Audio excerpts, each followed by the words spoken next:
Hey everybody, it's Mike from the Mike Wagner Show, powered by Sonic Web Studios. Visit online at sonicwebstudios.com for all your needs. Looking at a professional website without breaking your budget? Sonic Web Studios is the answer. Sonic Web Studios offers fast, affordable custom web designs that blow the competition away. Call today, 1-800-303-3960. That's 1-800-303-3960. Or email to support@sonicwebstudios.com. Mention the Mike Wagner Show, get 20% off your first projects. Sonic Web Studios, take your image to the next level. Also, time to give official shout out to our official sponsor of the Mike Wagner Show, international warring author Mia Mosensia. If you love fast-paced mysteries, you'll love Missing by Mia Mosensia, available on Amazon in paperback and ebook. Missing is fast-paced and intriguing with an unforgettable twist. Takes place in 4 countries, 2 strangers and 1 target, where truth is an illusion and those you love be the first to go missing. It's available on Amazon in paperback and ebook. Missing by Mia Mosensia has garnered great reviews and Evil Eleven endorsed by Hollywood celebrities, including Joanna Cassidy, Forrest Riley, and many others. So grab your copy today for Goes Missing by Mia Mosensia, available on Amazon. Also, the Mike Wagner Show is brought to you by our brand new sponsor, Picture This Photo Books, where remembering is the key ingredient. How beautiful your mother looked at her wedding, and even more so at yours. And who doesn't miss grandmother's meatballs? I mean, I love them. The holidays are coming, and what better time to give a gift of remembrance that makes you laugh and cry at the same time, whether a gift of grandma's recipes or just because those smiles and tears will melt your heart. Call Karen Shaw at Picture This Photo Books at 646-798-0809. That's 646-798-0809, or visit picturethisphotoBooks.com. Mention the Mike Wagner Show and get 10% off your first order. Picture This Photo Books. Bring your memories back to life. The whimsical, casual, or formal, and always uniquely you. And also, the Mike Wagner Show can be heard on the MikeWagnerShow.com. You can check our Facebook page at facebook.com/the Mike Wagner Show. You can download and listen on Facebook, SoundCloud, Spreaker, Spotify, and iHeartRadio. Also on Anchor FM, iTunes, Google Play, Amazon, Audible, and Apple. Coming soon to Podbean, Buzzsprout, Pandora, and TuneIn, and heard worldwide on Geo 7, Radio Public, Himalaya, and more. Take the Mike Wagner Show with you on any mobile device. Subscribe to the Mike Wagner Show on the YouTube channel, and follow us on Instagram and Twitter. And for great gift ideas 24/7, 365 for your loved ones and more, go to Amazon.com and check out the Mike Wagner Show t-shirt, pop sockets, hoodies, throw pillows, tote bags, and a lot more. Makes great Christmas gifts anytime for your loved ones or for your family and friends. And also check out the Mia Mosensia store on Amazon for great books and t-shirts, hoodies, and more. And check it out today, Mia Mosensia store at Amazon. Also, don't forget to donate to the Mike Wagner Show at the MikeWagnerShow.com. Also on Anchor FM/support. And make sure you all also send the PayPal as well. Make sure you do so today. We're here with a terrific gentleman today who's an American celebrity stylist, designer, TV personality, and he's also styled historic covers for River Phoenix and Michael Jackson, and also for Halle Berry and Lindsay Lohan, John Travolta, and the list goes on and on. Yeah, King Scroll, the guy's amazing. And he's acted in 17 films, produced 2 movies, and he in a regular correspondent for CNN, Entertainment Tonight, Access Hollywood, and more. And he's been an active member of the Creative Coalition, and he began a fashion career in the 80s and became fashion stylist in the 90s. And this guy is just amazing to talk to. Live, ladies and gentlemen, from the Plus Studio, somewhere in the United States, the very, very multi-talented American celebrity stylist, designer, TV personality, and more, Phillip Bloch. Phillip, good morning, good afternoon, good evening. Thanks for joining us today. Thanks for having me. Well, it's great to have you on board as well, too. I mean, you just got an amazing story to tell. You're an American celebrity stylist, designer, TV personality, and you styled historical covers for River Phoenix, Michael Jackson, also for Halle Berry, Lindsay Lohan, John Travolta, and a lot more. You also been in 17 films. You produced 2 movies, and a regular correspondent for CNN, Entertainment Tonight, Access Hollywood, and you've been a member of the Creative Coalition, and you've also been began a fashion career in the 80s and also stylist of the 90s. And before getting to all that, tell us how first got started, Phillip. Hello there. Yes. That is so much. I'm like, it's exhausting just hearing it myself. I thought it was just 2 words and let you figure it out. I mean, it's like, wow, just like, did I do all that? It really, you never know where life is going to take you, you know? I mean, it's very interesting where, you know, when you start as a kid and you leave high school and you're like, where is life going to take me? Mm-hmm.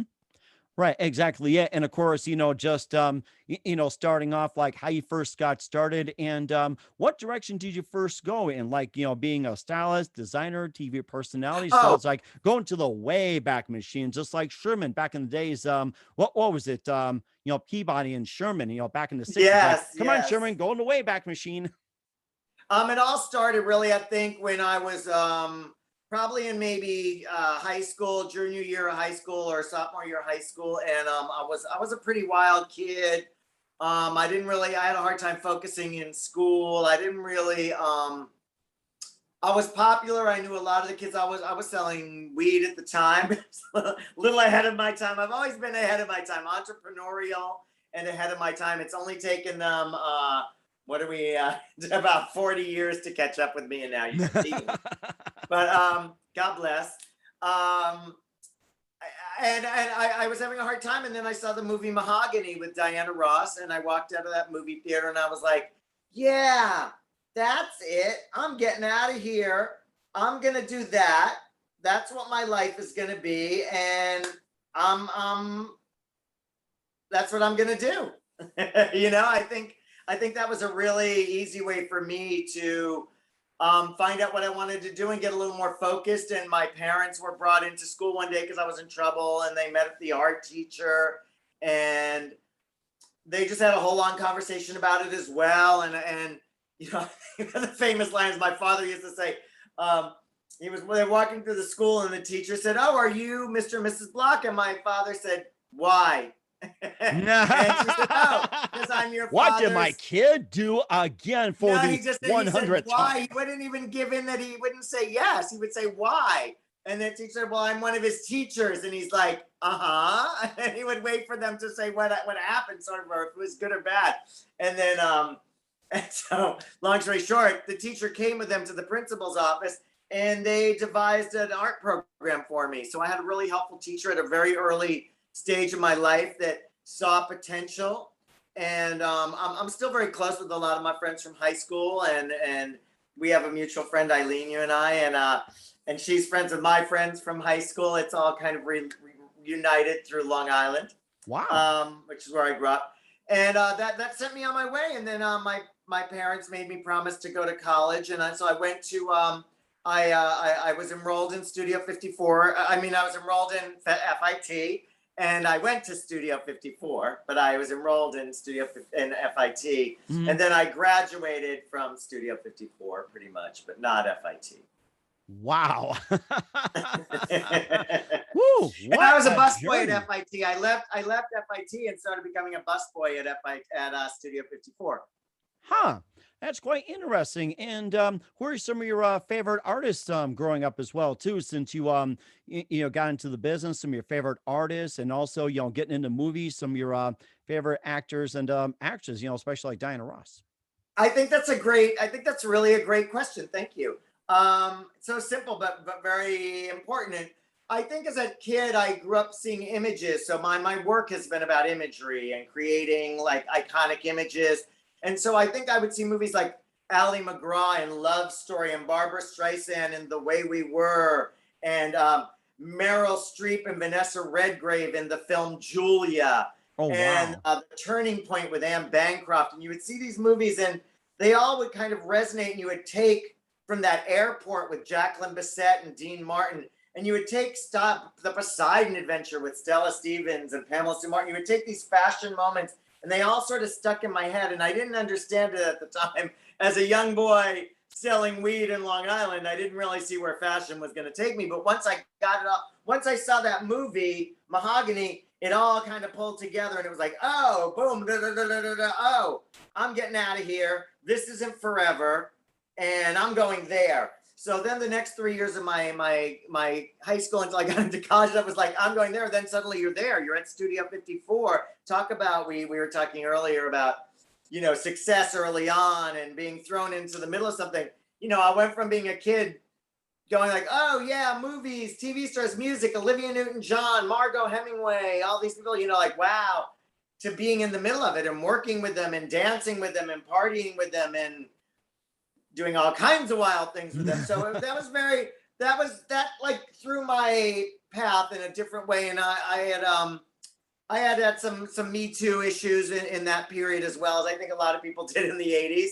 You know, it wasn't an issue then. What was permissible behavior then has become now is just, the end of the world and Oh, uh, horrible. were you talking like similar to what Bill Cosby did to women or something, or like say Yeah, with I had been molested. It's been written about. I mean, oh, okay. when the women came out, when the girls came out, Selma Hayek and Ava LaRue and Rose McGowan and all the different girls, Annabella Sciorra, Mira Sorvino, Uma Thurman, they all kind of came out in the Me Too situation with Harvey and other men. I had my own in that time when I was the owner of Xenon. Um, there was even somebody accused of falling. He was accused of somebody falling from his terrace and dying, or from his window and dying. Oh, wow. And there were lots of other guys that I've now met through the years that have been the same experience with him. I had been drugged and raped, and and that's like 1978. As a boy in 1978, you really don't even know what that means. You don't know who to go to, and you didn't really understand it was happening. Mm-hmm. I think when you go to somebody's apartment, my parents always said nothing good happens after 12 o'clock. If you go to somebody's home, it's on you. You have to be careful. You shouldn't be going to people's homes. If you go to someone, you have to take responsibility for going and making stupid decisions. Mm-hmm. And so I went to this person's home thinking he's this rich man with a doorman on Central Park South, and he's going to show me his art. And, he showed me his art. And, that was written about. The Daily Mail did a really long article about it. It's very interesting. Like, it's a very specific part of my life. I think it molds your life. And then when I went on to model, I modeled out. I was a model in Europe for about 8 years after Studio 54. I worked in Tokyo, Milan, Paris, Oh, wow. London. Yeah, I did John Galliano's first fashion shows. I was in Gautier, Versace, Saint Laurent. I had an issue with one of the men that worked at Saint Laurent. Used to molest and fondle all the guys, the male models, at lunchtime. But it was part of the job then. Like, it was this weird thing that some people wouldn't speak about. I would go back to the agent and say it. I would go back to the agent, and I went to Saint Laurent. They sent me on this job, and I came back, and they said, you're going to Saint Laurent. They're using you for a fitting model at lunchtime tomorrow. You go between 1 and 2, and the man Cyril is the person there, and you go to him, and he's going to fit bathing suits and shorts and things on you. And you're like, okay, I'm a model. That's why I'm here. So when somebody's putting a bathing suit on you and it's this big and they're touching you in those areas, well, that's kind of what the job is. Mm-hmm. Maybe that's the technical thing you got to do. I don't know. I mean, then you look back on it years later and go, oh, but I caught it in the moment. You know what I mean? I was like, So we did it, and he's touching me and, looking, and, oh, does it feel good? Is it? And I'm like, oh, you're smoking a cigarette. Can I have a cigarette? And he's like, yeah. And then he had a pack of cigarettes. And at one point I was like, I said, oh, can I have another cigarette? I'm a mile away. It's hard to get cigarettes here. And cigarettes are expensive for us or whatever. And then he had a sandwich. I kept stalling. Long story short, I entertained him. And I learned, like, along the way, being a busboy at studio, I was around a lot of drugs, a lot of wild sex and partying. And you either get involved or in all the ways, or you kind of learn your ways around and how to navigate it. And for me, it was always being the party boy. I learned to kind of be the more fun one, the loud one, not necessarily the sexy one. You try and be more fun as opposed to sexy and I don't know. Your basic job is to get the crowd interested, keep it going, keep it lively and everything. And if you just and walk keep around them like off of you, you're and bored, kind of they'll walk out. Yeah, and in a weird way, bringing the attention to keep the attention off you in a weird way. Mm-hmm. If all eyes are there, then you're almost a little safer, I guess. I don't know. I think that was sort of my MO, and that sort of worked. So I go back to the agency, and the agent says to me, she says, oh, how did you go at Saint Laurent? And I said, oh, it was cool. And she said, did he like you? And I said, yeah, I think he liked me. He gave me a sandwich, and look, he gave me a pack of cigarettes. I'm an 18-year-old kid, not 20 at that point in Europe in 1981 or whatever. It's a whole different time. There's an innocence that just doesn't exist now. Mm-hmm. And I'm living the dream, sort of, and the phone rings and it's them. And so she talks to him and she makes a few jokes. I didn't speak French that well at that point. I watched and she looked at me and she said, put that on the phone. And, he said something about me being different. And she's like, yeah, he's very different, that one. And yeah, he's very funny, that one. And, I kind of got the idea of what they were saying. And I think those things form in your head. And she hangs up, she says, oh, so Cyril wants you to come back tomorrow. You did something right. And I said, okay. I said, but Cyril is a little touchy-feely, And she said, oh, it's the job. And I said, well, I think he's a little touchy-feelier than he has to be, I mean, I get it's the job. Like I'm like real, so I'm like, I get it's the job. And she's right, yeah. Like, I'm like, I get it's the job, but I'm just saying a little extra here. You know what I mean? The hands are there too long. Right, a little too close for comfort. And I remember with some of those women that came up that they were molested back then. So it's like, I read stories about like the 50s, 60s, whatever it is that it was considered an honor. Like, say, if you slept with Bill Cosby, you slept with Madonna, or you slept with whatever, that was considered a badge of honor. That's how I got into Hollywood. And now it's just like, everything's been reversed. Of course, sometimes you got to factor in I read these stories all the time that 40 years ago or whatever, times were different. And of course, the statute of limitations is like, doesn't 7 years apply to this? And why did everybody start coming all of a sudden? What happened to him 40 years ago? I was like, what happened to the statute of limitations? Here's one thing. There's two points to that. First of all, we live in a time of revisionist history and fake news and all this kind of thing. So revisionist history is a lot of what is going on now. Because I personally know that some people's stories don't match timelines. I've heard of people talking about people molesting them that I just know that's not even their type. They're so completely different than what the person usually goes for. It was like, and it was a guy. It was a guy story. And it's like, bro, I don't think so. I'm just saying, you're different than, you're different than everybody else. That you're not his type. He likes blonde, he likes this, he likes that. You're not that. I don't know, whatever. Maybe. I'm not saying, who knows what anybody's situation was or what anybody sees, but I think there's a lot of revisionist history. And I think there's a lot more. There were a lot more volunteers than there are now. There are more victims, funny enough. And it's really interesting. I think if you get a count of who was volunteering and who was victims, the numbers have shifted. Right. Yeah. Of course, he said, she said, and everything else. But of course, times are different. We'll continue talking about, you also styled for a couple of figures that passed on. It's an amazing feat. We'll talk about those in just a minute. But first, listen to the Mike Widener Show at the MikeWidenerShow.com, powered by SoundWeb Studios. Visit online at SoundWebStudios.com for all your needs. Look at a professional website without breaking your budget. SoundWeb Studios is the answer. SonicWeb Studios offers fast, affordable custom web designs that blow the competition away. Call today, 1-800-303-3960. That's 1-800-303-3960, or email to support@sonicwebstudios.com. Mention the Mike Widener Show, get 20% off your first project. SonicWeb Studios, take your image to the next level. Also, time to give official shout out to our official sponsor of the Mike Widener Show, international warring author Mia Molson-Zia. If you love fast-paced mysteries, you love Missing by Mia Molson-Zia, available on Amazon in paperback and ebook. Missing is fast-paced and intriguing with an unforgettable twist. Takes place in 4 countries, 2 strangers, 1 target, where truth is an illusion and those you love be the first to go missing.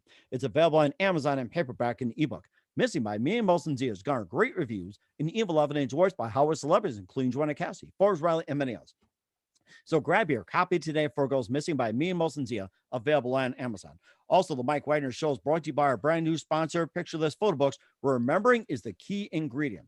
How beautiful your mother looked at her wedding, and even more so at yours. Well, who doesn't miss grandmother's meatballs, huh? I certainly love them. The holidays are coming. What better time to give a gift of remembrance that makes you laugh and cry at the same time? Whatever gift like grandma's recipes or just because, those smiles and tears will melt your heart. Call Karen Shaw at Picture This Photo Books at 646-798-0809. That's 646-798-0809, or visit picturethisphotobooks.com. Mention the Mike Widener Show and get 10% off your first order.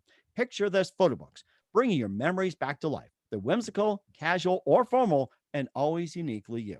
And don't forget to check out the Mike Wagner Show at themikewagnershow.com, over 30 podcast platforms. Take the Mike Wagner Show with you on any mobile device. Subscribe to the Mike Wagner Show on the YouTube channel, and follow us on Instagram and Twitter today. And check out the Mike Wagner Show merchandise at themikewagnershow.com. And also don't forget to check out the Me and Molson Zia store as well, too, at amazon.com/Me and Molson Zia for great books and more. And if you also want to donate as well, too, feel free to do so at themikewagnershow.com. You can also check out Anchor FM/support and PayPal, and make sure you do so today. We're here with the amazingly multi-talented Phillip Bloch, American celebrity stylist, designer, TV personality here on the Mike Wagner Show. Also been in 17 films, produced 2 movies, and a correspondent for CNN, Entertainment Tonight, Access Hollywood. We also talked about your fashion career, starting off in the 80s as a model, and you also got to be a stylist in the 90s. So let's go from the 80s over to the 90s as a fashion stylist, and tell us how you got started on that. Really interesting. Again, when I was leaving the modeling career, I wanted to do something that I could travel, that I could still lead this great life. I love Europe. I wanted to be involved with Europe and fashion, and just, taking the next step. And I got to New York, and things don't always happen the way you think you're going to happen. I literally went from the modeling career into a whole different vibe, which was the voguing houses of the early 90s, where Madonna created the song Vogue, and there were all the voguing houses. And there's the TV show Pose. I don't know if you watch Pose or your viewers watch Pose, but there's a great show, Pose, and it really tells those stories. So I went from being a real model in Europe to hanging around with all these kids in New York, and I was around the same age. I was a little older by that point, but I lived this whole weird life as a model, and all they really wanted to do was be a model. It was very, very interesting to go through that period in my life, and it was a great period in New York, very creative. Keith Haring was around, and Basquiat, there was a lot of great energy in the city, and I just ended up styling, from going from a model. People liked my style, they liked what I wore. And I ended up styling. I was like, okay, well, I could do that. I have a credit card. I like clothes. I have good taste. I have an eye. And I guess I had good connections. And one thing led to the other. I was pretty lucky. I struggled for a while. I was the first fashion editor at Vibe magazine, the hip hop magazine, Vibe magazine, with Quincy Jones started it. And I think it was really interesting to be in that time in the early 90s, before there was a Black Lives Matter movement. And to be involved in the voguing houses, which were, all the Black trans kids. It was all Black and Latinos and trans. Now it's very in style. It's very fashion. Everybody talks about it. But in those times, it was against the law. It was like... Right.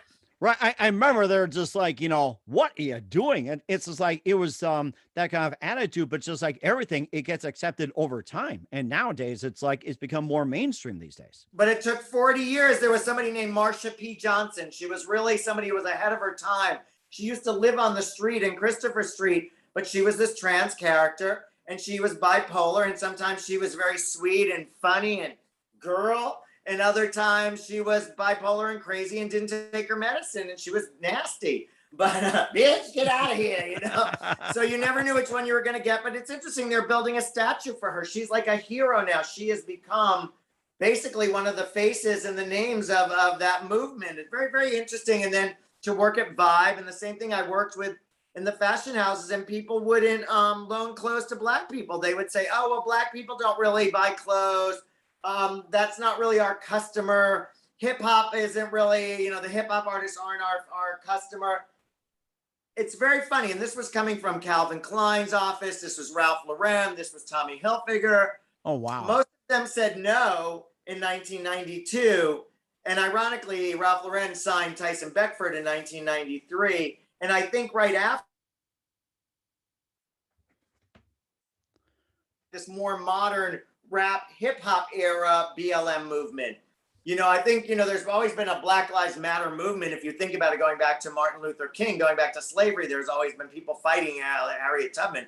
But in this new wave, really, I think kind of started with kind of a Vibe magazine and hip hop, Lil' Kim, Diddy, Biggie, that whole wave of kind of revolutionary music and revolutionary attitude. It brought the streets politics to the streets. It brought the lifestyle to the streets and the streets to the lifestyle. I mean, it's been such a huge influence everywhere you go. Every city you go in, little white kids are listening to hip hop. Hip hop is in our commercials. It's in our vernacular. You know, Webster's dictionary's adding words that they make up in yes, I seen them. Yeah, and in fact, there's also that company which I bought, you know, a while back, which is Fubu, which is for us by us, and that was a very very interesting line of clothes. And of course, you know, I bought Michael Jordan sneakers. I bought those you know, those hammer pants and the hammer tops and everything like that. So it's like, you know, Oh, I want to see I some bought pictures those. of It looked that. they're comfortable as heck. I'll tell you, they're comfortable. My wife loved them. Exactly. But you know, I mean, seeing that whole movement and being a part of that was interesting in the 90s. And then I just decided I wanted to go to Hollywood. I wanted to do something different. I didn't really want to work with models so much. I'd done that as a model. I didn't enjoy working with the models as much. I love Cindy Crawford and Linda Evangelista and Christy and all those girls. But I don't know. I wanted to work with the movie stars and the singers. I thought I want to go to Hollywood and work with Oprah and Vanessa Williams and Vogue and Toni Braxton and Whitney Houston. Oh my gosh, please let me be able to work with Whitney Houston. And that was like my dream. And I got to Hollywood and I worked with a lot of those people and I started working with the celebrities. It was just a different kind of place. And I worked as a liaison really between the European houses because I knew a lot of them from my modeling days. And it was maybe different people, but somebody I knew somebody, and you know, it connected. And so I was a liaison between the European fashion houses, the New York fashion houses, and Hollywood. There was nobody that really connected that. Like the Chers and Carol Burnett, they all worked with Bob Mackie. He was an LA designer. There were a couple LA designers, Norel. That was a California designer. A lot of the Hollywood people worked with that. He did, I think, Dynasty, etc. Oh, and you know, a lot of who did Dynasty? I can't remember that right now, but a lot of those designers were LA designers. They weren't like Calvin and Donna. There was no liaison between a lot of those houses and Hollywood. And I was that guy. I just happened to be the one in the middle, in the right place at the right time. When there was a whole new Hollywood glamour, I kind of brought a new twist to Hollywood glamour that wasn't there before. In the 70s, early 80s, there wasn't, you know, the Louise from One Flew Over the Cuckoo's Nest and Sally Field kind of Oscar-winning days weren't as glamorous. They got their dresses from a store. I kind of connected all that. And oh, wow. And really what we call marketing, what's become marketing today and branding, and people pay millions of dollars for what I was doing for free. And I was just never about the money. I just didn't do it for the money, which is part of my issue with Hollywood we talked about before. I said I'm not really a fan of Hollywood. Hollywood's about the money, the power, the prestige. I love the job. I love what I do. I love the actresses. I love the idea of the image and creating these images that change people's lives. The best compliment I ever get, the best gift I get is when somebody comes up to me and says, oh my gosh, I love you did Michael Jackson's last photo shoots for Ebony, or you dressed Halle Berry for the Oscars, or you did Forrest Whitaker and his wife for the Oscars, or, you know, some cover, and they'll say, oh my God, I love Anna Nicole Smith. I saw the pictures you did of her. And, you know, especially now with Instagram, people pull up all these every celebrity has. Oh my gosh. It's like Instagram's all over the place. It's like they even Photoshop to look like, say, with, you know, like Whitney Houston or Madonna, or even like, say, Melania Trump. It's like Photoshop. It's like they'll take a celebrity and create like as a celebrity, or, you know, they could take a picture of you, or take a picture of me, and you know, make it look like Tom Cruise or something. So I mean, so social media just makes you just shape it the way you want, or so. Yeah, it's very interesting. And so I think people tend to go backwards, and you know, they love the fans, so they pull out those images. So I think that was really fun for me, and I think an important part of that career for me. And I also got to work with a lot of brands like eBay and Domino's Pizza, and you know, it's so funny the different brands you work with that want a stylish aspect to their company, for their company. So they call on someone like myself. You know, one time one of the car companies was doing a whole makeover, and they had these, you know, SUVs, but the back had all these different shelves in it and all this setup in it. So they called on me to talk about, as a stylist, how I would use it. Or a lot of times beauty brands call me and they ask me how to, how would you wear that with your clothes? I do a lot of TV segments about that as well. I think fashion's been a great gift to me and been a very multitude of careers. What was the most unusual request that you ever gotten when it comes to being a stylist? Oh, we were just talking about what was the most unusual quest? I think when was it Domino's or Pizza Hut, or I'm trying to think of which was the I'm pretty sure it was Domino's. One of the big pizza chains hired me. I thought that was really weird, but it was for Golden Globes and they had a golden crust. I was like, okay. And so they wanted like Golden crust. golden crust, Golden Globes. So they wanted me to style like these models in golden colored dresses for the Golden Globes, so like have your own Golden Globes party. Anyway, but my other one really was when Mattel called. Mattel called and asked me to remake Ken. Huh. Remake Ken. I've never heard that. It's like there's always this remaking Barbie, but remaking Ken? Wow, that is a first. Oh my gosh. No, you got to go in and Google. Ken's had a few makeovers and it had been their 40th anniversary. They'd been dating for 40 years, I believe it was. Happy anniversary. The spark was gone. The spark was gone and she wanted him to have a little makeover. So I made him a little bit Pierce Brosnan, a little bit Orlando Bloom, and a little bit Jim Carrey, like his style, and a little bit me. And because I worked with all those guys, so their style was a little my style. And that was the makeover of Ken. I think that was my weirdest, coolest, kind of most interesting makeover. Google it. It's really funny. Yeah. In fact, I'll probably Google it a little bit later as well, too. You also styled for Melania Trump as well, too. And that had to be quite interesting. I didn't actually work with Melania. I've met Melania many times, but I didn't actually style Melania. I styled Tiffany for the inauguration. And you can't blame the kids for the sins of the father. Sins of the father. It's like I've heard that expression so many times. Heaven help us, sins of the father. I know. I worked with Donald. I worked at the at the pageants as the creative director for the pageants for a year or two, and I liked Donald back in the '90s. Donald dated a very good friend of mine at that point. Actually, she's a model, right before Melania, and actually she's half black, so. He's not as racist as everybody would like to think. I think he's extremely racist. No, not yet. Not just for her. Build the wall. No, not her. Yeah, exactly. Basically, it's interesting. It's interesting. He's an interesting character. But again, I speak to her all the time. We're still best friends, and we both go like, "What the fuck? You dodged a bullet there, girl." Like, woo! We didn't see that one coming. Yeah. We didn't see that one coming. When there's like the nice quiet kid on the block and he turns out to be the serial rapist murderer, it's almost like that. Not that Donald was ever the innocent kid on the block, but you just didn't see this craziness coming. He was always a lot and never really a nice guy, but from like one-on-one, he could be the greatest for you, but you knew he wasn't coming from a place of loving, kind caringness. You knew there was always something a little crazy there. But it was, and I've been friends with the wife. I've known Ivanka for many, many, many years. I have to say, I was really surprised at a lot of the things Ivanka did. I was very hurt and surprised. I've known her for a long time. I really didn't see her as that person. I had a show on ABC News where I interviewed celebrities about their charities. And she was one of my favorite interviews. She worked with Girl Up a lot. She was very empowering to young women. And I love that side of her. And she's very devout to her husband's faith, and a loyal wife, and a loyal mother. And I loved how her schedule worked because I know her. I know her. But to see how it all turned out was just fascinating, and very disappointing, depressing, sad. And I know all the wives. I was very friends with Tiffany's mom as well.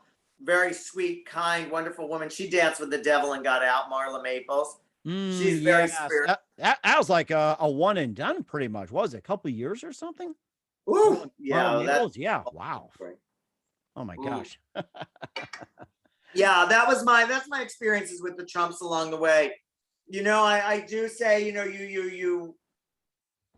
I do things for two reasons. My reasons are never really power or money, but I do things because I like somebody, or I like the job. I like what the idea of it is. And I'm a big believer in iconic images and moments in time when you're more than you thought you could be. And so when Tiffany's mom came to me and asked me to help Tiffany for the inauguration, I think some of us tried to be positive and believe it wouldn't be as bad as it ended up being. I think some of us thought like, okay, maybe he's just this big a douchebag just to get camera time and he's going to be better as president. Well, obviously that didn't happen, but I believed that it wasn't her fault. I believe that she was a girl helping her dad.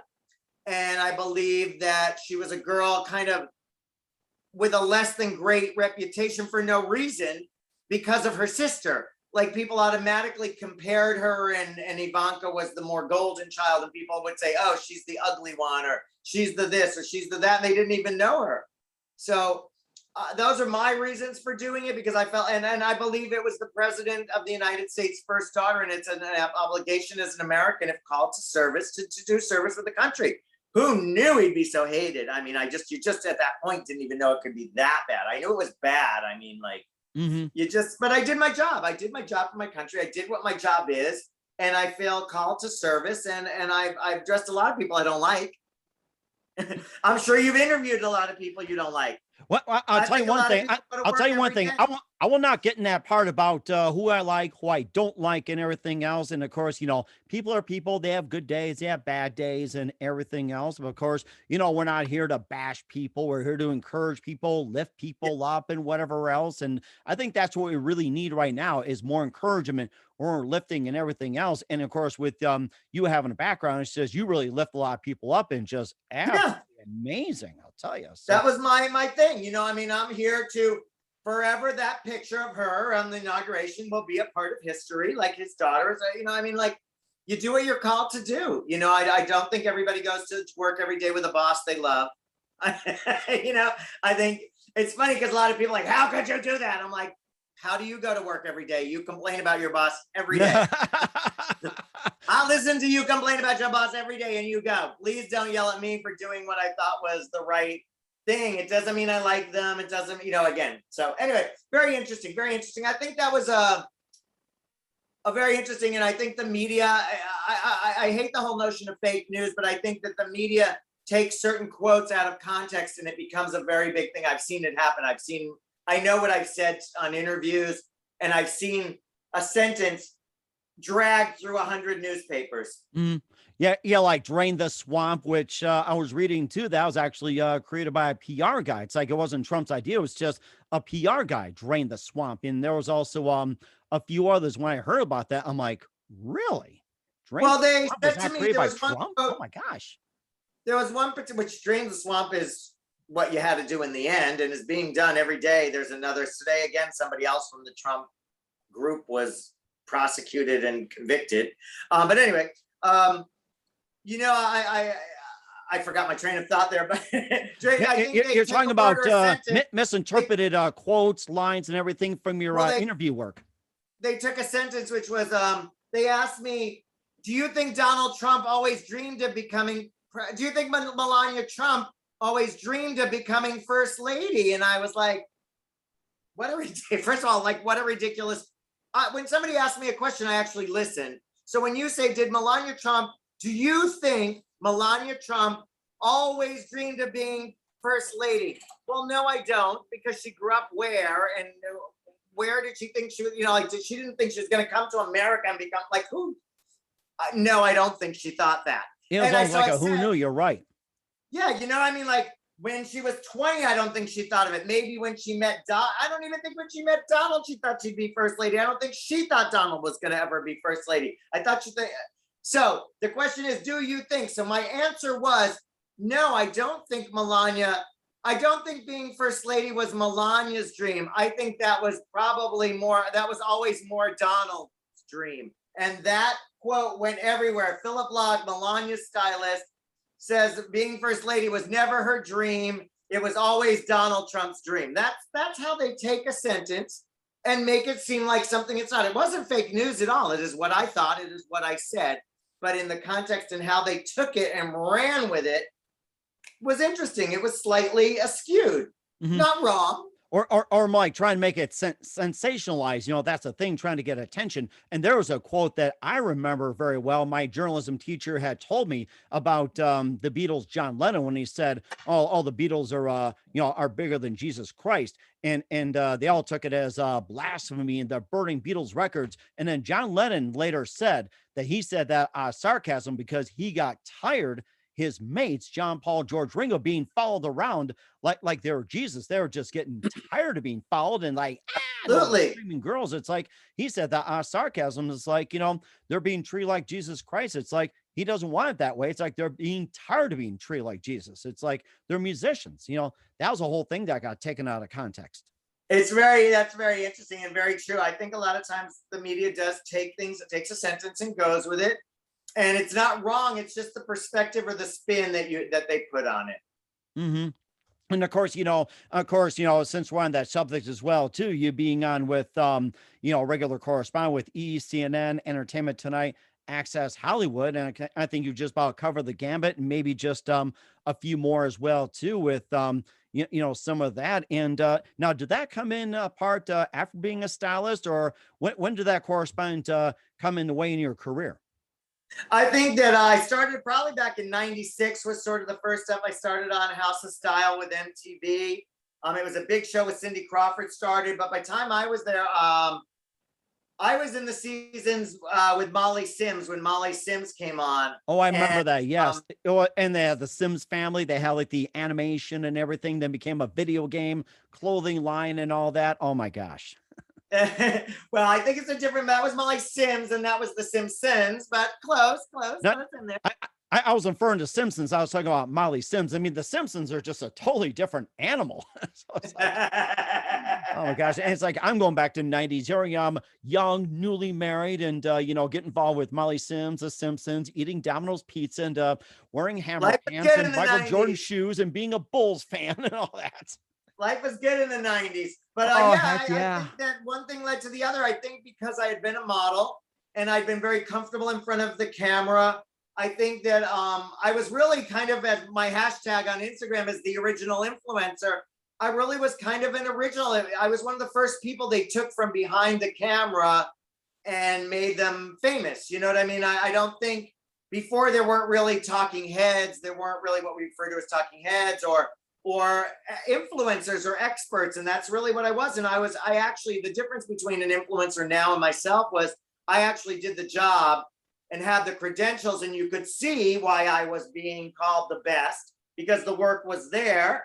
As opposed to now people are experts, but you don't really know who they are or what they've really done to be an expert, or like the bar is very low on what's an expert now.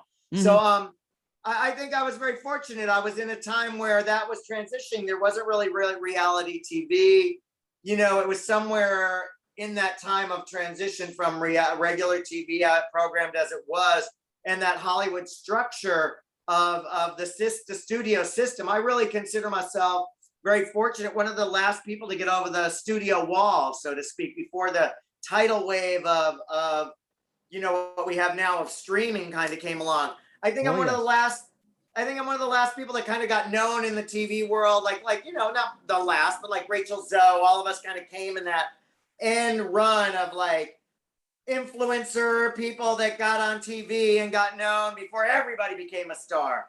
That we were the first of that. And I think, the studio wanted you to be a certain way, and they brought you back because they liked you. And I think I fit in the mold that they wanted. I was just gay enough. I was just ethnic enough for them. I wasn't too ethnic one way. I wasn't too white. I think ethnic people like me. I think white people got me. I think gay people got me. I think straight people got me. I think people just sort of vibed with my thing and agreed with what I thought. So I was very fortunate to work on all those different networks at different times and consecutively, and really, very, really, very, very. He was such a good home to me with Joan Rivers for many years. I worked a lot with Joan. And I'm very grateful. I'm very grateful to do all those talk shows like Oprah and Kelly and Regis and Kelly and Michael and Kelly and Mark and it's like or Kelly and everybody. That's what it seems like. God bless Kelly. Kelly Ripa, Kelly, yeah. yay! Hey, it could be Kelly and you, or Kelly and me, or Kelly and all of us. It's like, We should be so lucky. exactly it. And of course, the fact that I was gonna mention as well too, like with relatability. It's like that's something you really, really need in order to succeed instead of being pigeonholed into one thing like they did in the studios back in the day. Relatability. I mean, that's got to be the most important ingredient, and yet it's also very underrated and also like underappreciated, or what that term is. It seems like relativity needs to be like more out in the open and more significant. I think that Hollywood really likes to pigeonhole you. I think that the industry really likes to pigeonhole people. I saw Cher speaking even the other day about how hard it was to become an actress, and how Robert Altman took a chance on her with Welcome Back to the Five and Dime, Jimmy Dean, and he couldn't even get funding. Like, so many studios turned him down because he wanted Cher to star in that movie. And he's the one that got the movie made and got the money, and that changed her career. She was bankrupt at a certain point before she went into the acting. And very, very interesting. I think, like Britney, we want to see her as this young blonde thing. Someone like a Madonna or Gaga have had the ability to be chameleons, but most people kind of stay the same or are very, similar to the roles they play. Julia Roberts plays Julia Roberts in everything she does. She does it magnificently, and I could just melt at 90% of the things that come out of her mouth in any movie. I could just be like, I love her. But even when she's like a gangster bitch or like a sweet angel, that's Julia for you. It's just the way. But I think Hollywood likes you to be a certain way. So I think they look for that, and it's very hard to do different than that. So I think people saw me as a fashion influencer. They love me as that. They love me as this kind of snarky, funny gay guy on TV. But when I wanted to do different things, I think that Hollywood definitely resisted. I've seen that in my career, different projects I've worked on. I think I always jokingly say anyone will take a movie with me and a meeting with me in Hollywood, but they won't necessarily do my project. They'll listen to what I have to say. They'll take my ideas and kind of do something else with them a lot of times. It's very interesting. But everybody will take a meeting with me. It's respect, but it's very interesting in Hollywood. They can respect you. And like a Donald Trump, he'll respect what somebody says, but then he'll talk shit about him. or just like, yeah, whatever, see you later. And of course, talking about change when it comes to Hollywood, I noticed with Disney, ever since they bought just about every studio on the planet there is, it's like, they tend to remake just a bunch of things. It's like, how many Three Musketeers are going to watch, or Robin Hood, or say like Lion King? It's like, how many revisions are going to have? It's like, what happened to originality these days? Yeah, it's very interesting. Originality is not a big thing. It's hard. I've been working for the last 5 years. I've been producing films about Black history and Black supermodels, and it's really hard. I have a deal with Lionsgate for several years now, and Queen Latifah and I are working on a project.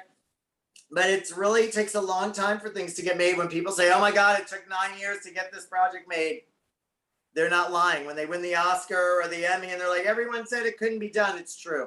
And I also talked to somebody as well too earlier, that they said that there's bands out there that are actually get a song out there. It took them 10 years to get them to the top, and they pretty much stay there, and then end up having more respect. It's like, one song takes them 10 years to finally get where they're at, and they get respect. I think that's what people need to learn. It's like, it takes a lot of hard work to get there. It's like, I'd rather be remembered what I did 10 years, unlike being like a flash in the pan. 10 years ago, nobody ever hear of you now. Yeah, I don't know. I mean, there's no right answer. And look how some people have 3-4 hits and then never anything else. And you don't realize how long a lifetime is, and how long you've got to survive and live. And I think being famous or being known is a very double-edged sword for people. I think it's very hard to have 2-3 number one hits. That money doesn't last forever. You're not living on that, especially if there's a band and you're splitting that money. Like, you're not living on that your whole life. What do you do at 50? You got to go be a waiter. I mean, I think there's a lot of people in Hollywood I've seen. So interesting. A friend of mine who was a top model, probably in the 80s.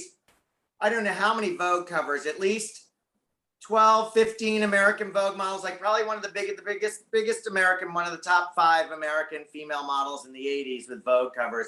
And she's a real estate broker at 60 something years old. Oh, wow. Okay. Yeah, yeah, because I think some people know how to manage money and all that. Even I don't even remember who had a That number money one hit doesn't in last. That 92 money or doesn't something. last. What's that? You weren't making that much money then. You know, nobody was. If you were making a models making the big deal was like they're getting $500,000 a day. Mm-hmm. You know, they get 500,000 for a campaign. That was like a big thing. Margot Hemingway came along in the '80s and made $1 million for the Babe campaign. Well, how long would $1 million isn't going to last you your life? Are you kidding me? $1 million it wouldn't last you 10 years now, maybe. Unless you invest right, it's like people Yeah, aren't but by the taught time you investing. put in Yeah. that, get the taxes taken and the agent's fees taken and blah blah blah blah. What is that? You know, like people don't realize like that money does not last forever. That money is just how much do you really need? Even investing, if you're investing really big and you're making money on investment, that's another story. You know, I mean, that's another career and a job. Mm-hmm. And you Right. have to be trained to know what you're doing in that, you know, or have people that do. But yeah, I think I don't think that person squandered their money at all. I just think it's hard. I think it's hard for I think anybody that made a lot of money in those times does not have that money now. Mm-hmm. And of course they invest wisely as well too. Some getting other Yeah. careers, and also too, we also like to touch as well too. You also appeared in 17 films, produced 2 movies, and as well too. We'll talk about it in just a minute. You listen to the Mike Wagner Show at the MikeWagnerShow.com, powered by SoundCloud Studios. Visit online at SoundCloudStudios.com for all your needs. Also brought to you by official sponsor of the Mike Wagner Show, international warring author Mia Mosens You Have Missing, available on Amazon and paperback and ebook. Also brought to you by Picture This Photo Books, where remembering is the key ingredient. Call Karen Shaw at 646-798-0809 or visit picturethisphotobooks.com. We'll be back with the multi-talented American celebrity stylist, designer, TV personality, and actor Phillip Bloch after this time out. We're back with American celebrity stylist, designer, TV personality, and we'll talk about as an actor, Phillip Bloch here on the Mike Wagner Show. I mean, just amazing stories. I like to have just a pizza, like with those Golden Girls, Domino's pizza and all that. I mean, I forgot to tell you, made me so hungry talking pizza. I'm ready to just get one with a golden crust with these Golden Girls and Golden Globes. Oh my God, I just taste that, but avoid the noid. Yeah, that's I wish that noise around you just pound them. So you also have been in 17 films as well too. You produced 2 movies, and you produced Return to Babylon as well as you're appearing, also The Unseen. You also were in Stealing Chanel, Booted, Gospel Hill, Victorienne, Delirious, Dirty Laundry, Entourage, Law and Suicide, and Death of Dynasty. And tell us about some of the films as well, as along with your 2 you produced. Gosh, I think I've done so many different movies. Again, it was never my goal to necessarily be an actor. I think in the late '70s, graduating high school and in the '80s, as a gay guy, you wouldn't think you could really have a career as an actor. I mean, there were very few, like Rupert Everett kind of pushed through. Tom Cruise. I mean, I didn't say that.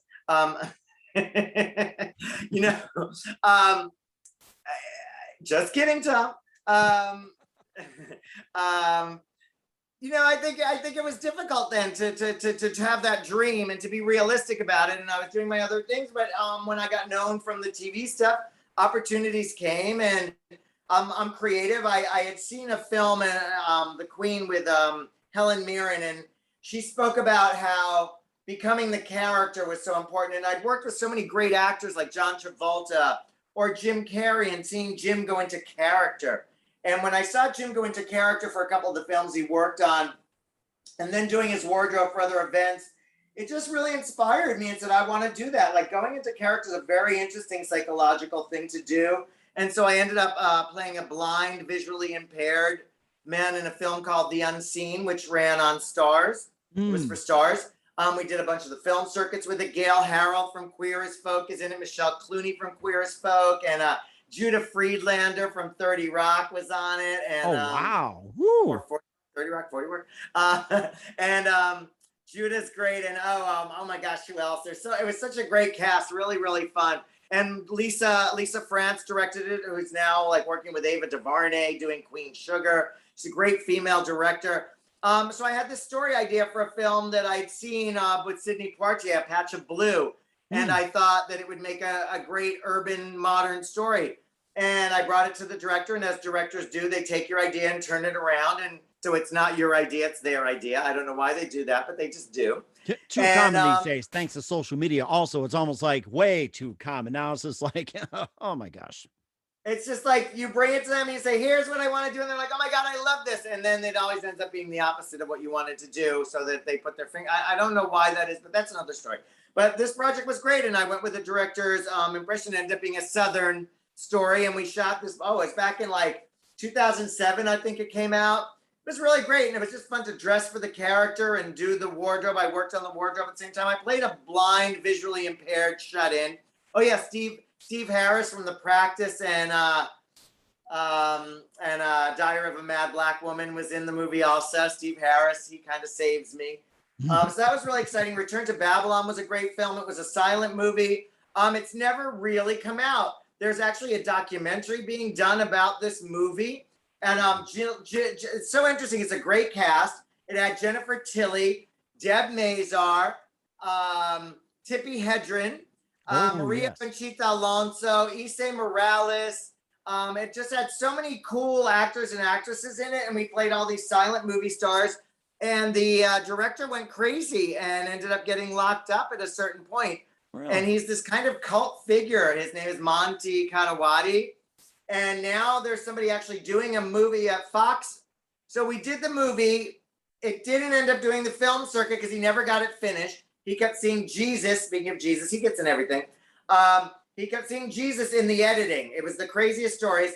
And he lost his mind. They kind of put him away at a certain point. And then Fox, somebody at Fox saw the movie when the movie The Artist won all the Academy Awards. And it was a silent movie. They were like, they were looking for silent movies. So Fox took it over. They started re-editing. And then I don't know what happened. It never got released again. And now there's a documentary being made about this movie with this crazy cast that never got released because it's all these old Hollywood stories. And I play Ramon Navarro, which is a great character. And I hope to one day maybe I'll get to play in a whole movie that's just his story. I don't know. He's a very specific story that I love. And just so many others. I think that different movies I've gotten to be in, I got to be in a movie with Angela Bassett and Giancarlo Esposito and Sam Jackson.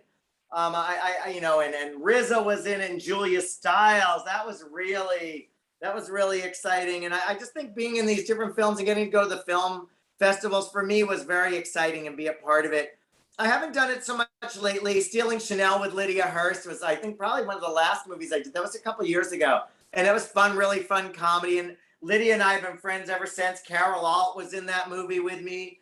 I think it's fun when you get to do these projects with your friends. I got to be in Wall Street too. I was in like these ballroom scenes and these fashion scenes in Wall Street too with Charlie Sheen, who was a good friend and client of mine for many years. That was really fun. And Carey Mulligan was in that movie, and she just started. I remember, it's so funny working in Hollywood when you see somebody come in as a man who loves girls and loves beautiful girls. When you see a beautiful girl come in, and I'm used to it from the modeling industry, they can come in with no makeup, hair pulled back, scruffy, overalls on, a little tank top, flat sneakers, a paper bag instead of a bag, kind of, denim jacket. And they come in and you're just like, wait a minute. Yeah, you're like, wait a minute. Offered. Yeah, you're stunning under there. Wait a minute. Like, I've seen that a lot, J-Lo. I remember the first time I saw J-Lo, but the first was really the same. J-Lo is different. J-Lo was a wow. There was no hiding it. Carey Mulligan came in and I was like, I was talking to her, and as I was talking to her, I was just looking at her. I was like, wow, she's really beautiful. You just clean all that up, put some makeup on, but do the hair, put a dress on her, and boom, she's $1 million. So very interesting to see that. I've gotten to see that a lot over the years. Wow, that is amazing. It makes me want to get into that stuff. I know, right? It's fun. I haven't done it as a serious, like, full-time career. I would probably starve and they wouldn't hire me. But, I hate auditioning. That's the worst part, is auditioning. Luckily, I've gotten most of my parts through the directors. So it's like, here, you stand here, you stand here, you say this, you say that. Put makeup on, we'll put you in a movie. Here, eat a pizza, you're in. So it's hard. I've been, I have to say, it's probably the hardest thing I've done. Especially a couple times I've been Southern characters. And so, you kind of got to get into the, first of all, you have to put on your movie voice, and you got to put on your accent. And Oh, then really? a lot of times the characters I play are real Southern, real quiet. Uh-huh. They're not the same. And you kind of have to get into that whole personality of what that's like. Mm. So Oh, that well, like really well, different. well, It's well, hard to bless get to your learn to be heart. able to do that. Well, bless your heart. You did a great job, y'all. Let's go get some southern fried. Let's get some fried chicken, some black eyed peas, eh? I had to do that. I had to play a hot dog vendor one time, so I had to have a Muslim accent. And again, like getting into characters, very interesting. If you go method and you choose, like, no matter. For me, it's very exciting because you follow people that are like that. You get the life, even just to play a hot dog vendor, which was like 5 minutes in a movie with Loretta Devine, and it was a great cast. Again, another really fun cast. Loretta Devine's like an incredible actress. I was so excited to be in. Veronica Webb, another friend of mine that was a model for years. We were in the movie together. We didn't shoot the same days, but a lot of times people you're friends with shoot different days than you do for some reason. Very funny. Oh my gosh. I mean, you just lived a heck of a life, Philip. I got to say that. And of all the professions you've been in, which one do you think is the most entertaining and why? Wow. All of them for different reasons. I think now I'm excited. Now I'm starting to design again. I'm working on a clothing collection called God Stuff by Phillip Bloch. And it's all like, it's designing. I think again, I'm working on a whole t-shirt and polo shirt and hoodie collection. But the other day I was thinking about how doing a fashion show and how would I present that? So I think everything is a project to me, and how to show it to people in a different way. So I'm going to take a polo neck and do it in like 40, 50 different ways. Like I'm going to deconstruct it and reconstruct it and make it the base of a fashion statement, a whole fashion show. So I think it's really interesting to kind of take something new, and I'm doing like this very commercial brand. It's just these like great little polos, t-shirts, hoodies, hats with like little praying hands on them and little angel wings and gold, little angel wings, gold, instead of the polo pony or instead of the alligator. It's got little praying hands. Very sweet, very chic. It can mean a lot of different things. No particular religion. I think it's very non-denominational. Whether you're Muslim or Jewish, or we all can relate to praying hands. We all can relate to little angel wings and a little crown. Interesting. Yes, very. I wanted to do something again. I think everything in a creative way, and I kind of think, well, how can I do this in what I am? People like to say, oh, what's your brand, or your brand is this. I don't think of myself as a brand. I'm a person in what I do. I'm an artist in what I do. And my thing is like inclusive. I like to do things for very, very, I'm not worried about size. I think in my time in Hollywood, when I worked with the actresses, I worked with who was considered little twiggy sticks. And I worked with girls that were curvy and voluptuous, from Kathy Bates and Kirstie Alley, who I had so much fun. Oh my God, to Meg Ryan and Selma Hayek and J-Lo. I mean, I did J-Lo's first wedding. I did the premiere of Selena with J-Lo. And if you think back in the day, J-Lo was curvy, And working with people like Kirstie Alley, I've learned to like work with different sizes. And Kirsten Johnson, who's on Mom and 30 Rock from the Sun, Rock from the Sun, whatever that was. Third Great Rock comedy. from the Sun, yes. Third Rock from the Sun, right? I was like 30 Rock, Third Rock, right? Third Rock from the Sun. Kristen, tall. I love working with different people, different sizes, and I think bringing that into a clothing line. And I really was interested in what's going on in, as being an ally for many years and working at Vibe. I think the equality movements that are going on for women, for Black people, for Muslims, for Asians. I think the color barriers that we're breaking are very important. So I wanted to do something that really did speak to that and spoke to a spirituality that I think people have. When you go to Hollywood and you work with the devil, and you work with Donald Trump and you work with the devil, and you work with a lot of the personalities I've worked with over the years, you see good and you see evil. And I think it's been very interesting to me to see how to balance that, have empathy, as someone who considers himself an empath, to find out ways to bring your message forward to people that like an artist, like a singer, like an actor, like a producer, like a director, like a writer, like all the things I've done, just as a designer is a different way. And I think I love this idea. So I want to do something that's very affordable, and then something that's attached to it that's very unaffordable and very, I'm only going to do a lot of small drops of like 10, 20 couture pieces that will be artisan made. And then there'll be the regular collection of t-shirts, hoodies that everybody can get.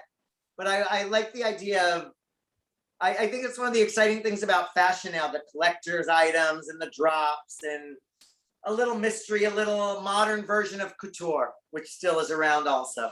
Oh my gosh, I am so looking forward to it. And I think we forgot to hit upon one more thing. We're here with Phillip Bloch on the Mike Widener Show. And you also styled the historic cover photos for River Phoenix and Michael Jackson. And it's like trying to be a last shoot. And what was it like, styling for River Phoenix and Michael Jackson, especially when days later or whenever it's like, they end up passing on. Yeah. River was really close afterwards. River was my first job in LA, actually. I came to LA and I got with one of the biggest agencies before I got there. It was all planned, and I'd done an incredible job with L'Oreal, and I made a bunch of money that I could live a few months. And I got to LA and I didn't work for a year. Wow. And photographer Michael Ty called me and I asked me to work with River Phoenix for a cover of Detour magazine, and which now became Flaunt. I think Detour ended up going out of business. It became Flaunt now. And with Luis Barajas. And it just changed my career, that one shoot. And I worked with River, and it was sad. It was definitely sad. He was a high, and he was coming off of being high that day. It was really sweaty and erratic, but he was cool. I really related to him, again, as a troubled kid that I think that's why my career was very successful in Hollywood, because there's a part of me that is the damaged kid, like most people in Hollywood.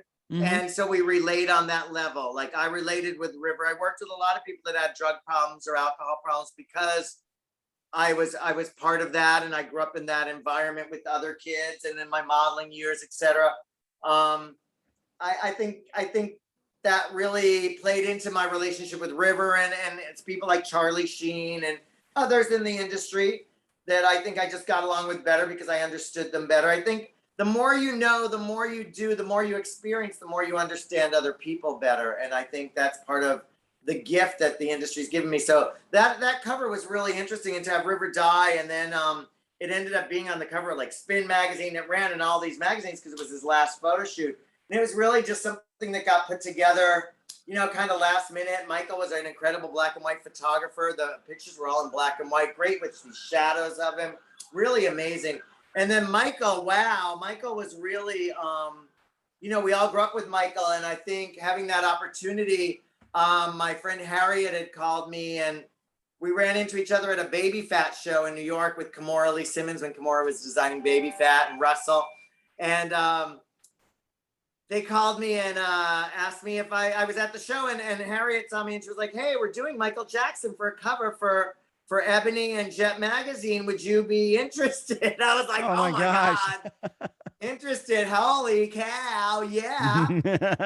And once again, I found a lot of racism. I found a lot of the designers were really racist, and I found it through a lot of my career. I found it really a lot of code and a lot of racism just from the different designers and who they would loan clothes to and the things they would say. And I think over the years you learn to read through it. And I think before we had this BLM, we weren't as aware that that's what it was, but we knew what it was and we knew what was going on, but you just moved on and you went to the next and you went to the next. Right. Now people complain about it more.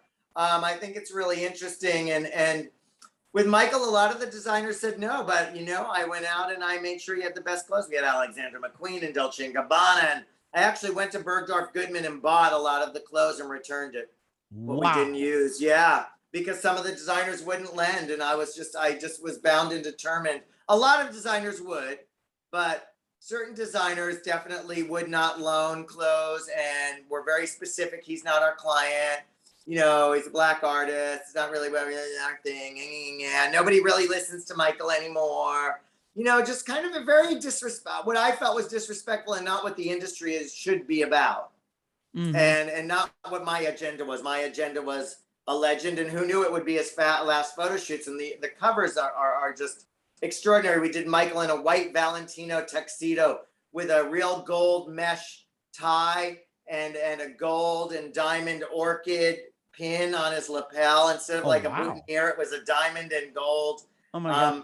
pin. So beautiful. And the jet cover, we were down in the tomb. We shot at the Brooklyn Museum, and we had the museum all to ourselves. It was such an amazing day. And we shot downstairs in these tombs because Michael loved, the tombs and the sarcophagus.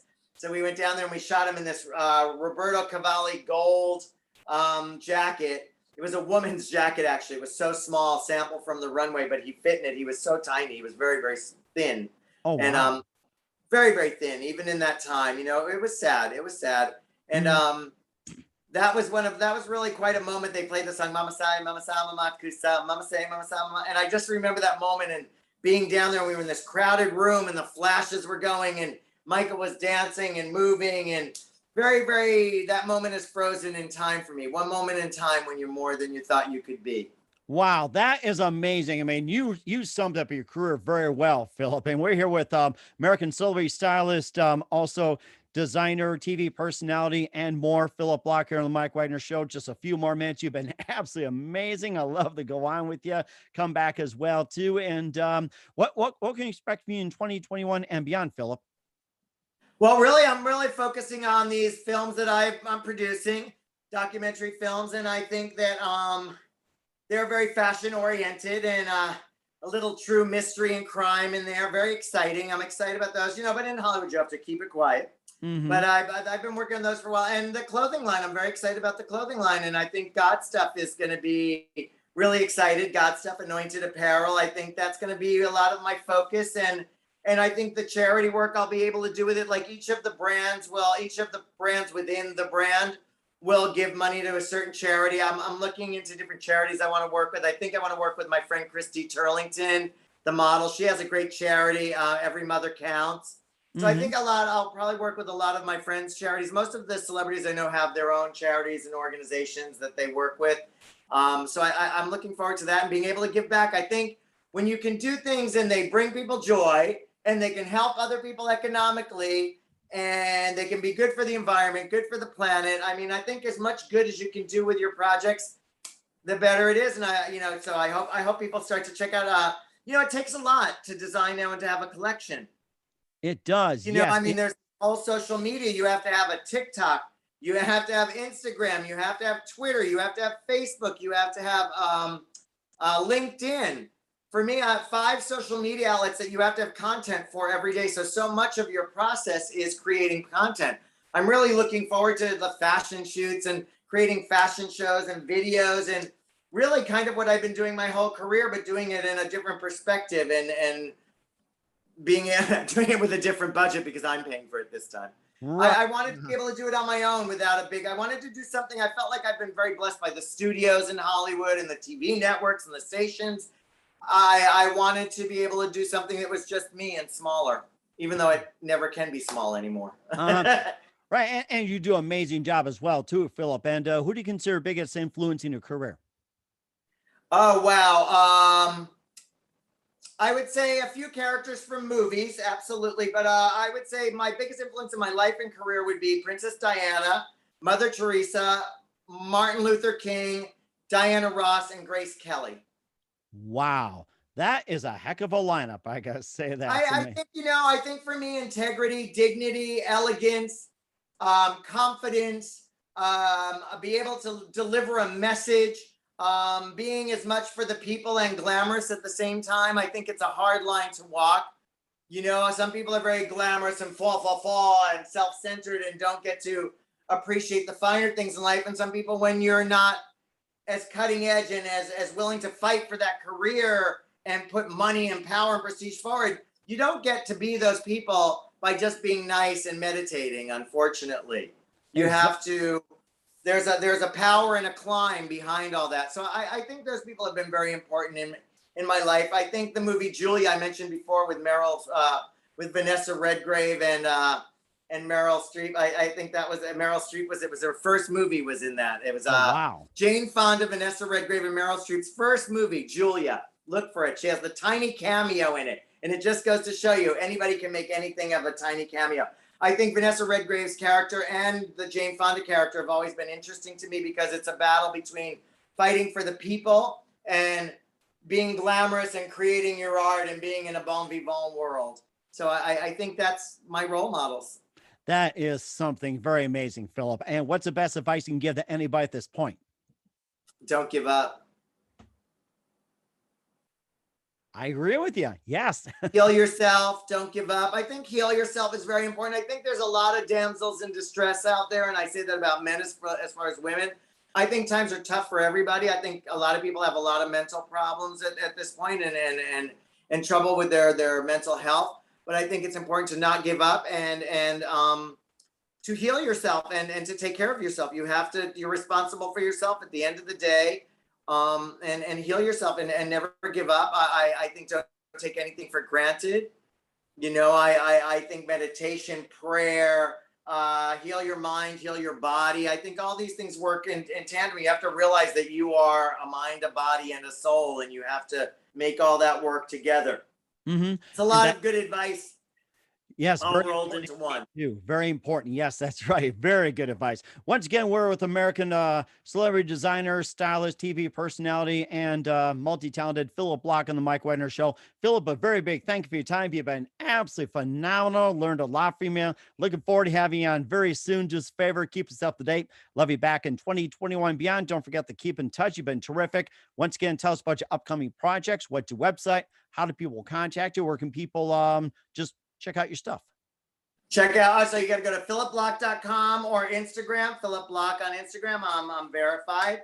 And go to God Stuff by Phillip Bloch on Instagram or God Stuff on Twitter, LinkedIn. Oh my gosh, TikTok, Facebook. We've just started those platforms in the last couple days, actually. That's what I've been working all week. And, so the content's going to be slow on those. I'm doing a slow roll on opening those up, but I think you'll see a little Princess Diana, a little Mother Teresa, and a little Miss Piggy on there. I think, Miss Piggy, I'm certainly looking forward to it. Kermie, I'm on Well, here. it's not that Miss Piggy. It's another one I found, a very stylish Miss Piggy. But I think you have to have a sense of humor in all of this. And so I try to mix the fashion and the God stuff and the sense of humor all together. Oh, that's so phenomenal. I'm so looking forward to it. Once again, Phillip, a very big thank you for your time. You've been absolutely fantastic. Looking forward to getting soon. Do us a favor, keep us up to date. Love you back on 2021 beyond. Don't forget to keep in touch. You've been absolutely terrific. Let's do this again. Take care. Thank you, Mike.